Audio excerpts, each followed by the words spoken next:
Today, we're going to cover the backhand loop against backspin. First, let's discuss common problems. Female players often have a stroke that's too small and incomplete. The second problem is that male players tend to lift their upper arm, creating a big swing but generating no spin. Both of these issues result in a low-quality loop.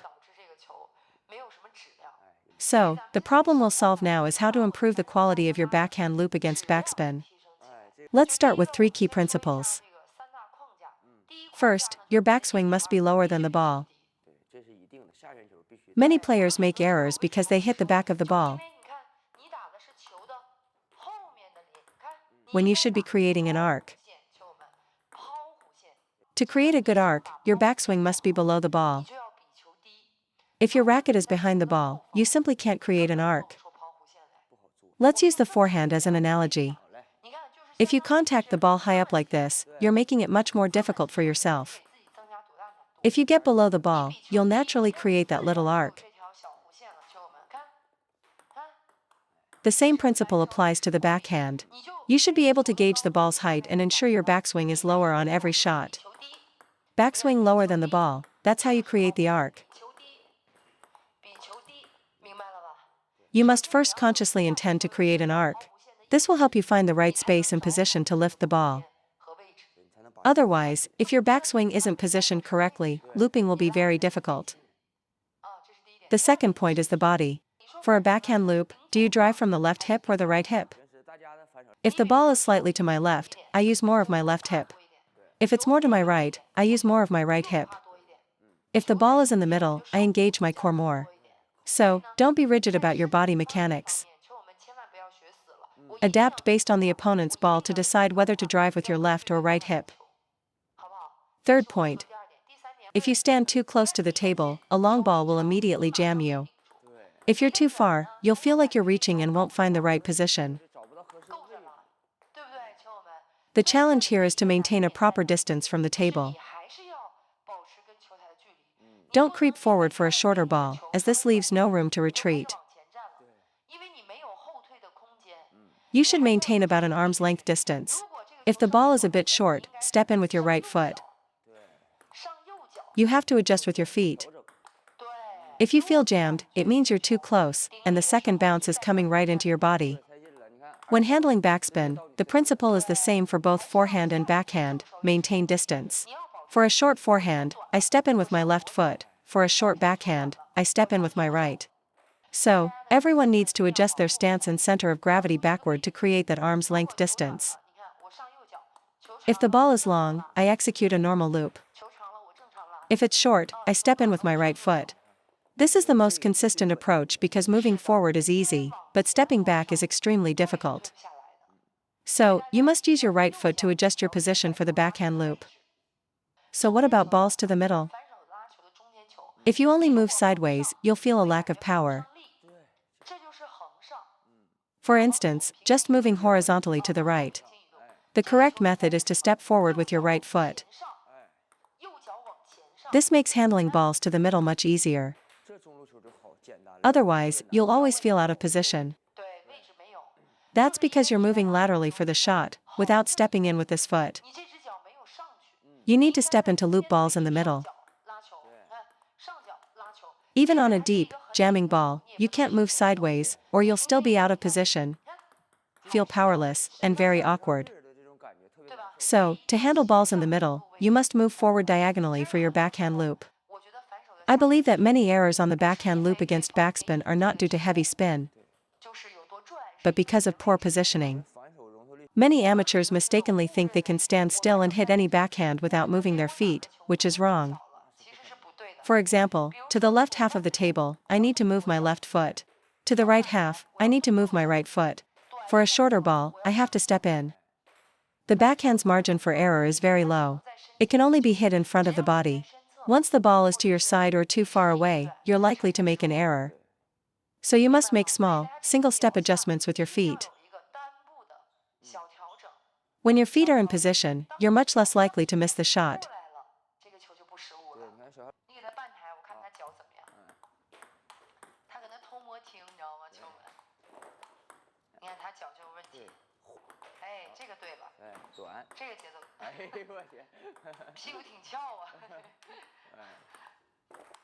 Let me address your issue. As a penhold reverse backhand (RBH) player, your first problem is that you sometimes hit the ball while you're still moving. This makes your shot unstable. My first point is that it's best to move your feet first, then hit the ball. This is the most stable method. Look, the correct rhythm should be move, then loop. Move, then loop. Move, then loop. Right now, your hand and foot move at the same time, which causes errors. I think it's an awareness issue. Your feet don't know how to find the right contact point. Second, you're rushing the shot. Many players think they don't have enough time. But if you give your feet time to plant and your hand time to prepare, you'll achieve better kinetic chain. I'm afraid if my foot is late, my contact point will be too far back. It won't be. It's a split-second motion. For example, serve anywhere you want. It's just a split second. For a backhand loop, you must use your center of gravity. I feel my backhand is strong because my use of weight transfer is strong. Transfer your weight into the shot, and then transfer it back out. Even if the ball is a bit short, you still bring this center of gravity forward. You must use your center of gravity to ensure shot quality. You can't lift the ball with your arm alone. I want to emphasize how important footwork is. Once your feet are in the correct position, the shot becomes much simpler. For any short ball, including on the forehand, many people move their hand and foot together. You should step with your left foot first. Second, the rhythm is 1, 2. Don't rush. Most of the time, we just think we're out of time because you're so used to playing against topspin. When a backspin ball comes, you feel you have to hit it immediately after the bounce. A backspin ball is slow. It gives us time to get set and execute a good loop. The third point is the arc. Let's first talk about creating the arc.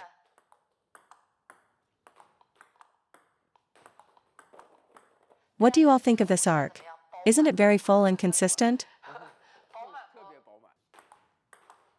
This shot is extremely spinny. So where do students go wrong? Why can't they generate friction? Watch my forearm closely.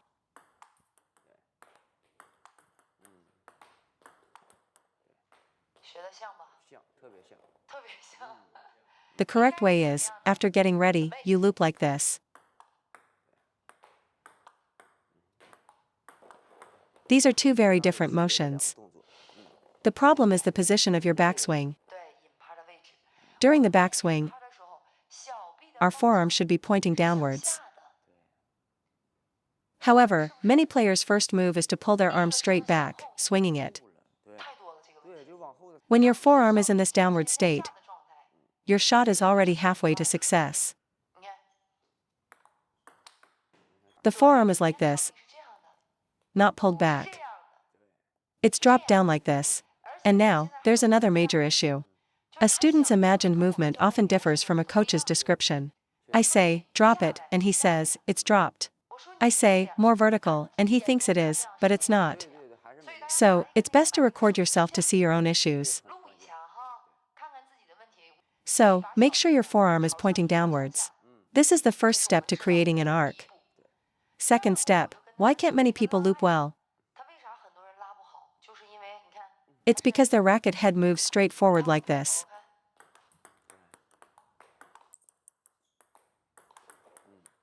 On the forehand, if I loop straight like this, I can't lift the ball either. I must rotate from low to high. So why do you forget that on the backhand side? Look, this is just like a banana flick. A small backhand loop. You need to rotate the racket head. You have to rotate it to flick, to generate power. If your racket head goes straight, that's not a flick, it's a flip. You can't lift backspin that way. Why do you forget this principle when you move away from the table? So, our racket head should move like the hands of a clock. Start from the 7 o'clock position, with the racket head pointing to 7. But many players point it at 9 o'clock. Another mistake is to press down, which is still the 9 o'clock position. You must point to 7, and rotate up from 7, 8, 9, to 10 o'clock. I believe this movement is the key to creating the arc. After the arc, we'll discuss controlling the trajectory, which involves the forward power. Let me demonstrate a couple for you.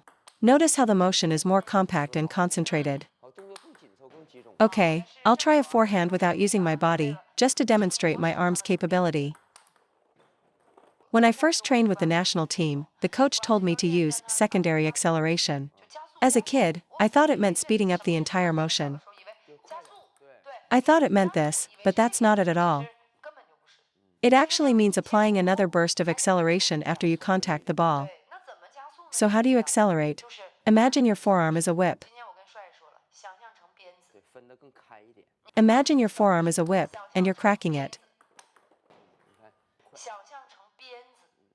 But the prerequisite is still what I said earlier, the 7 to 10 o'clock motion is the primary key. You must master that part first. Then, after contacting the ball, you use your forearm to whip through it, like snapping a whip. It's not a forward push, it's a whip. Whip it. Why are some players' loops so hard to block? I used to play them and wonder, with the same stroke, why is his quality so much higher? It's because of secondary acceleration. That's why some balls have a second bounce that kicks faster than the first. You feel ready to block, but the ball has already jammed you or flown past. So, first, focus on getting the friction right. I believe if amateurs can master brushing the ball, it will solve many problems with service returns and backhand attacks. If you can then lift the ball and add a forward sideways whip with your forearm, just snap it, imagining it's the tip of a whip. With this snap, you don't need a huge, explosive swing. The quality from this small motion is more than enough. So how does it become like the tip of a whip? First, you need the awareness to separate your upper arm and forearm. Don't use them to generate force together. Second, you have to imagine this secondary acceleration, this snap. I need to swing it faster. A faster snap will produce more quality. Don't use full power throughout the stroke. First, grip the ball to lift it. Then add a small acceleration in the latter half of the swing. You try. But this whipping motion is controlled, not a wild swing. It's not about swinging your entire arm together. It's a snap at the instant of contact. Bang! That's what we call concentrated power. That's the feeling. You got it on that one. Don't smother it. Maintain space between you and the ball. See, your problem is that your contact point is too close. A poor backhand is often due to poor spatial awareness. You're too close to the ball, which makes it hard to generate this quality. You need to pull your racket back more. How can you generate force that close? There's no power. It's the difference between me pushing you and slapping you, two different kinds of force. You have to maintain space. This is a key difficulty of the backhand. You must pull back, first lift the ball, and then drive forward. Lift, then drive. Imagine it's a whip. We always try to take the ball on the rise, but generating power at that early point is very difficult. In a match, other factors distract you, so we loop more conservatively. Don't start your backswing until the ball is right there. Watch the ball's trajectory, confirm where it's going, then start your backswing and execute the shot. But we often start our backswing before the ball even arrives, without knowing its direction. Your table tennis level is closely tied to your rhythm. It's the same for the forehand, many players are too rushed. If you can just wait a moment and relax, you'll find it's all about rhythm. Join our membership to unlock daily exclusive shorts, and discover the coach's secret tips and tricks on table tennis technique. You'll also get our weekly on-court coaching series. Silver members get even more and also unlock the exclusive weekly Coach's Corner series. Thank you for supporting the channel's growth.